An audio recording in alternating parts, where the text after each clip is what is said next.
my approach to bruxism is it a symptom or is it a diagnosis? And I overwhelmingly think mostly it's a symptom. There is something causing a problem, and you need to differentiate between day bruxism and clenching and night bruxism and clenching.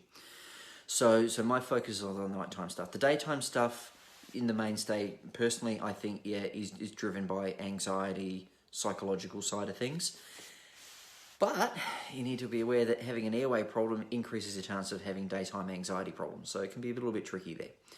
If we sort of just bear that in mind but move to nighttime. So if we talk about nighttime bruxism and clenching in adults, the three things that I think at the moment have some validity as to cause are airway, reflux, and psychological. Malocclusions used to be on the list. More contemporary research is suggesting that that's not really the case. So you know, from that point of view, we're looking at those three things, and of course it gets complicated again because if you've got an airway problem, you're at increased chance of having reflux. If you've got an airway problem, you're at increased risk of having psychological problems, anxiety. If you have anxiety, you're more likely to have reflux. If you have anxiety, you're more likely to have sleep problems, more along the sleep insomnia pattern rather than the airway problem.